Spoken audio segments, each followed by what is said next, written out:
here yet again with another Creator Artist Talk interview. Thank y'all for all the support. I always said in the very beginning of everything because I want to make sure that y'all know how valuable you are. Secondly, keep supporting, like just keep doing the things. We're here with, I do this every time, and I'm gonna need help with it, right? Because when you're in the room with greatness, the overwhelm. We're here with Kevin King of the King's Canvas, among many other things that he is.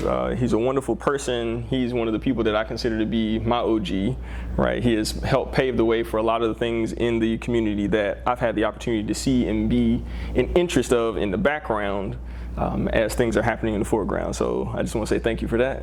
Thank you. Yeah, let's get right to it. Okay. Tell them a little bit more about who you are. You know, I mentioned the King's Canvas, but you might not want to go that direction, and that's cool. We can do whatever you want to do. I go however you want me to go. Cool. Just give them a little more of a background about who you are. Okay. I'm Kevin King. Outside of me being the executive director and founder of the King's Canvas, I'm from Mobile, Alabama. I was born there. I spent all of my summers and spring breaks in Montgomery growing up visiting my dad. He's been here for probably about 45 years. I'm 46, about to turn 47. I went to Tuskegee University. I've been living in Montgomery for the past 24 years.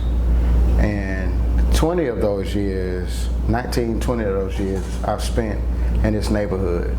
Prior to the King's Canvas, I was associate director at Common Ground Montgomery, located 2 blocks west of where we are now. And we started it so we could have an opportunity to be a part of the fabric of the community for the purpose of neighborhood transformation. And so we did a lot of youth programs and youth development, after school, summer camps. We worked with a lot of college interns. And our whole thing was just kind of doing life with one another and becoming a neighbor and loving our neighbors. And so starting back art in 2013, it opened up other doors, not only just for my creativity, but as I noticed that a lot of art institutions at the time, and I'm thankful that it's not that way anymore, but art institutions at that time weren't really very welcoming. You know, when you walk into a spot and you do what would be considered black art, a lot of our art may be controversial because we deal with social issues, we deal with systemic injustices, and it was deemed too controversial for some. And sometimes even the black image itself is controversial, even if it doesn't have any type of political bent towards it. And so I felt the need to say, instead of wiggling our way into other people's spaces trying to get them to change their systems, how about we create our own system to facilitate the unique opportunities that marginalized people in Montgomery have. Unapologetically black people, but we deal with more than black people. But I started it because black people needed a space. And after that, secondary, we just welcomed everyone in because we do want to be inclusive, but we unapologetically black over here on the west side at the King's Canvas. As it should be, and I want to throw out there that I met Kevin at Common Ground years back. So when I say truly has been a part of that pathway, I've had the opportunity to study your work from Common Ground, getting to learn that, you know, even when I went off to Troy, saw that happening, and then coming all the way over here to the King's Canvas and getting to watch that from the ground up, literally hours and hours of conversations a day about the space and what you wanted to do. And so I'm proud of where you are today. That's a huge deal, and it gives so much inspiration and so much aspiration for individuals like myself, you know, those coming up to follow the pathway and to strike our own. So let's get into. And I'm pretty sure you answer these questions all the time, right? Regarding what is community to you, and if you haven't, let's go for it. Like, what does it mean for you to exist in this space and to develop it the way that you are currently doing? So I feel like as a people, we are interdependent.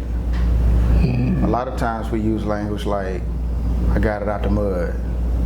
You know, that's this individualistic language that we use that suggests that we were a part of our own success. Oftentimes, based on just the way that we operate, in some cases that may be true. But when we truly evaluate the relationships in our lives, and the people who have made deposits in our lives and contributed to our lives, I think we could basically track our success back to people that spoke into our lives at one point in life, whether it was a teacher, a coach, a friend, a family member. And that leads me to your question. I think I like to hear Georgette Norman says a lot that, she focuses on the word, unity, in community.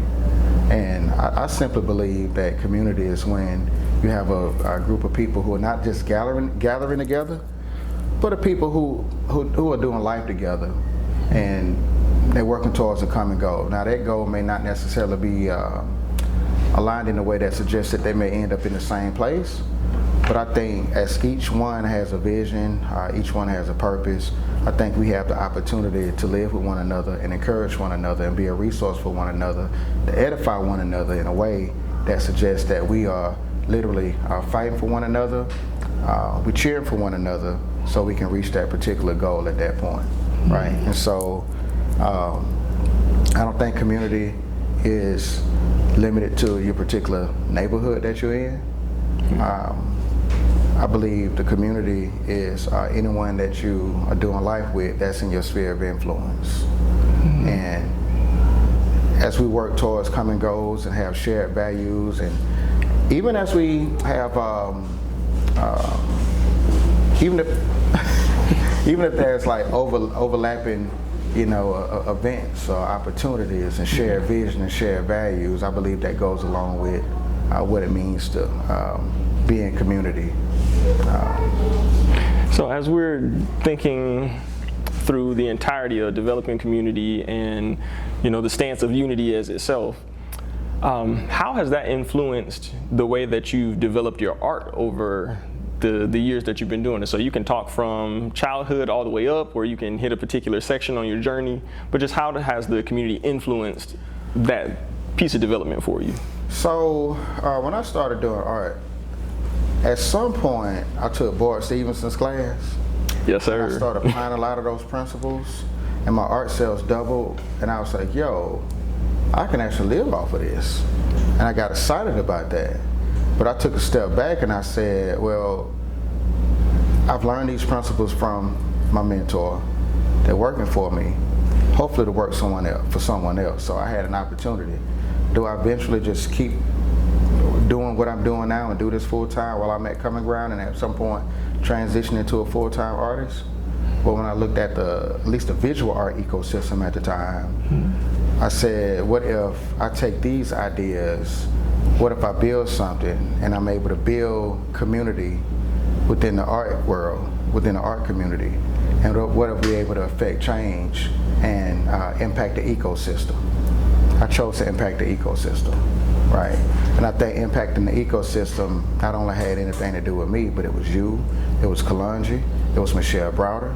It was people at that time who were leading a lot of these artistic efforts or creative efforts, no matter what portion of arts they were in. Alana Dennis with culinary arts, and so you got Terrence Baldwin, and so my thing is, from a visual artist standpoint, just gathering people together to be unified and creating a space that provides opportunity and access for a lot of these artists who were underdeveloped at the time. And I don't even think I can say underdeveloped right now, because people are getting all sorts of development. But I could definitely say that at the time we were underexposed. There's been a lot of exposure. And so taking these opportunities to understand where I was as an artist and choose the selfless route and say, hey, I can either do this full time and kill it. Well, I can circle back to that one day. Let's see how we can impact the ecosystem, and let's build community while doing it. Let's bring people together while doing it. And I think the impact on the community, first off, you choosing that route makes all the difference in your approach to developing as an individual artist, because now your art is far more valuable, at least in my perspective, my perception of it, because not only do I know you as an individual, but as I'm discovering your art, I also get to find out about your background, your stories in building community. And so yes, I'm more inclined to want to make purchases and be a patron and support the spaces that you're in. So I feel like this is probably the biggest question I'm gonna ask you, or like the most important question I'm gonna ask you, regarding the individual artists that have come through the King's Canvas, right?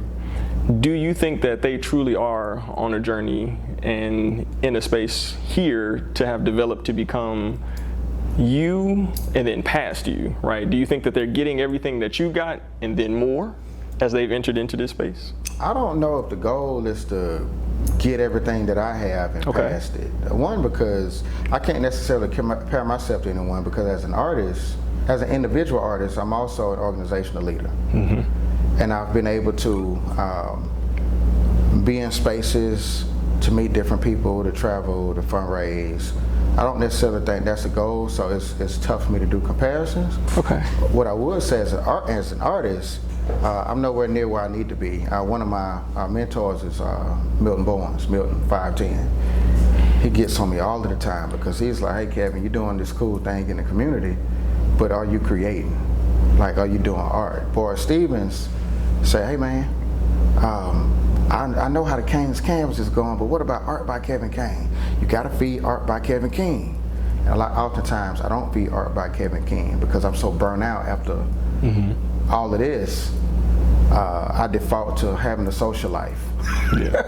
Fair. or doing something that doesn't really require me to think, because there's a lot of thinking concerning running an organization, especially when I get into all of that creative placemaking stuff and people think, hey, that's a pretty cool gallery and studio you have, but doesn't necessarily understand the strategy that go behind doing all of this. The foundation of who we are is creative placemaking. And so I think most of the artists that's at the King's Canvas, they've surpassed me. They've surpassed me in ways, that's admirable. I get inspired by them. I look at, Milton and Lydell and Kirby. I remember meeting Kirby, man. I met Kirby through my little sister, Kiara. And I remember I invited him out to an event that we did. I think I partnered with Michelle Bright on this particular event. We were doing Around the Fountain. And invited Kirby out. Hey Kirby, why don't you come out here and paint live so people can see you paint? Build relationships. And a lot of times as artists we're recluse. We're insecure in a lot of ways. We're socially awkward. We don't really do people that well. All of those stereotypes that we often hear about artists. Kirby came out and said, hey, well, he didn't come out at first. He said, hey man, I think I'm gonna just come out and peep the scene. I'm like, man, forget that junk.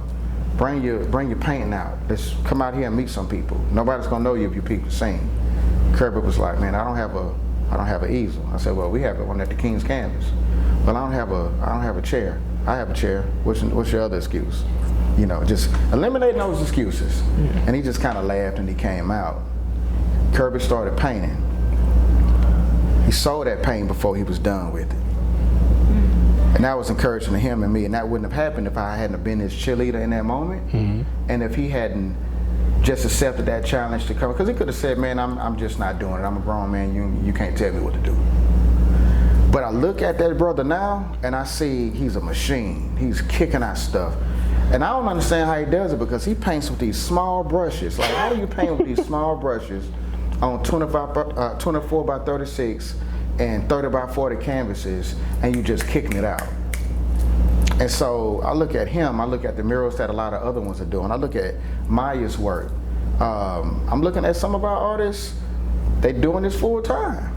They're literally, and I can't say our artists because the King's Canvas doesn't have artists. We have affiliates. These are people who use the space for one reason or another. We have people who are some way affiliated with us, but the people who are associated with it, just highly skilled, admirable artists that I hope to be like one day. That's such a good answer. That is such a good answer, because it truly shows the investment that you put into the space, and more importantly, that you put into the people as they've come to utilize the resources and then dished out everything that they've done. We did Kirby's interview prior to doing yours, and so sitting down to talk with him about his inspirations, his thought process on how he does some of the stuff he does, I'm amazed at it too. Yeah. It's that man different. He is. We joke on him about it all the time, but man, he's a beast. We can't. His skills are undeniable. You know, winner of men's artists or visual artist group chat, and he's always posting. I'm like, man, he started on another one. You know, I'm like, man, this dude he's amazing. And in his interview, just to add this too, he talked about how he's super grateful for every opportunity that y'all bring to him. He was like, it got to a point where y'all just started writing his name down on stuff because he wasn't gonna say no. Yeah. He was like, I started taking all the opportunities because I never knew what was gonna come from it, because of the things that were afforded to me, you know, initially. Yeah. And so now we get that backstory about how he got started, you know, from you. So that's a great perspective. So definitely go check out both to see both interviews to see what was going on. Yeah. I really want to know about what you want to do going forward, right? Because I have a pretty good understanding of the space that you're in. I get a chance to work alongside you in some of the creative placemaking things, and you know, in my own sphere of how I do it, but it's all in tandem. But what's next for you? So you just got to know that this is the first time that I've mentioned this on camera. Oh, word. First time. People know, but this is the first time. Right, you get an exclusive. Documented on camera. So this is exclusive information. Wow. So my vision is very narrow. Everything that's unfolding right now, I haven't deviated from the original plan from 2017 when this was a thought. There's a few things that I want to do and I want to get out and let somebody else take over. So moving forward, my goal has been to activate vacant and abandoned properties using the principles of creative placemaking. Or these days someone may call it creative practice because the name changes so much and it means certain things. But for the sake of really defining what it was initially called foundationally, it was to utilize creative placemaking strategies to activate vacant and abandoned properties. Yeah. This building was vacant. There were homes on that lot where the stage is at one point, and they got torn down. And just like all over the hood, we have lots that may maintain some sort of maintenance and it may not. But the owner of the building at the time, he was keeping the grass cut.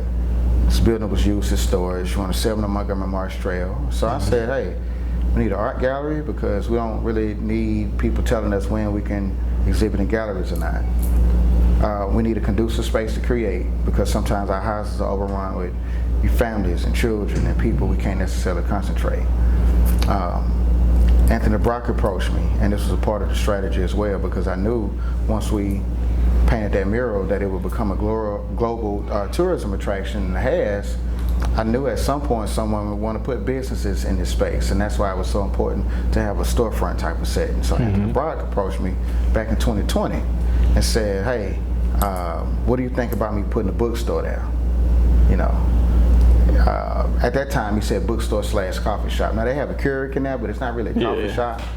But at some point we're gonna buy an extension cord so we can actually plug it in and use it. Yes, sir. Yes, sir. And we've been using it. We have a book study there tonight. There's another space next door. We said, hey, we need an anchor, so we need a restaurant. We have Barbara Gales across the street. They close at 12. We want to be able to be open longer. We have G-Mays down the street. I eat there about 2 or 3 times a week. We have Brenda's Barbecue around the corner. I don't feel like we can have too many restaurants in this area, but our vision is to have a restaurant in this space, or to have someone move in as a restaurant that doesn't serve what these other 3 restaurants in this community serve, so we can be able to support all, right? Our goal was to have an outside performing arts venue. And it's not done yet because we want to end it with the lights and fans and all of that stuff. We just hadn't gotten to that point yet. But we have that, and we've done concerts out here. Which I've been a part of many of those. Part of many of them, at day and at night. Yeah. Now this is the part that I'm working on now. We just received funding to build out a gift shop. There's gift shops all over, and I think they're doing great. And I think that our communities, especially if you participate in some sort of revitalization efforts or community building efforts. I think we need that, especially if your space is a space that welcomes tourists to come in. But tourists always come here. They want to buy T-shirts. They want to buy smaller, affordable art, be it original art or prints. Yeah. So there's a lot of merchandising we're gonna do. Wow. That's happening this fall. That's exciting. That's huge. But one of the reasons why that's so important is because I believe that I'm not creative enough to maintain the long-term sustainability of the King's Canvas, even though I started it. I feel like I'm 46. I naturally have a ceiling. I feel like, and I understand, there's going to have to be someone younger, smarter, more energetic for sure, to come through and take this thing to a different level. Places that I don't even have a desire to take it. And I honestly have no desire to take this past where we're about to go. You know what I'm saying? I just don't. I've been at it for 7 years, and so you asked what's next. We're in succession plan mode, and I'm hoping if it's not that person, it's somebody that'll come in and take it over. But I can't do that and bring somebody in and ask them to raise $300,000 to $400,000 annually. Yeah, that's a tough cookie to crack. That is, and so how do you do justice to the next person coming in? So even if they are supposedly living in your shadow at the moment, they can still have sustainability and establish their own relationships and their own reputation. Because you may know this, but I don't know who started the Boys and Girls Club. I don't know who started YMCA. I don't know who started other organizations. But at some point, it was a grassroots organization that had a personality attached to it. And that personality was the person or the people that started it. They've existed so long, I don't know who those people are. So for long-term sustainability, I especially believe that us who run nonprofit organizations, especially Black-led nonprofits, where we've been existing based on our relationships and our personality, at some point we're going to have to hand those relationships over and encourage those people to continue to give, because I would rather you support the mission as opposed to supporting the person who's me. And we know that that's going to happen. That's going to get some fallout, be some fallout. But I also know that if you can sell your own stuff, you will be in a healthy position long term to sustain that particular organization, especially if you could fund your operations. While grants are going towards projects and programs, what if you can actually fund your operation? During the Creative Placemaking Conference, my board chair, Ken Robinson, was in here, and she probably stayed behind that desk for maybe an hour, hour and a half selling T-shirts. But, you know, we made about $1,000 in an hour and a half.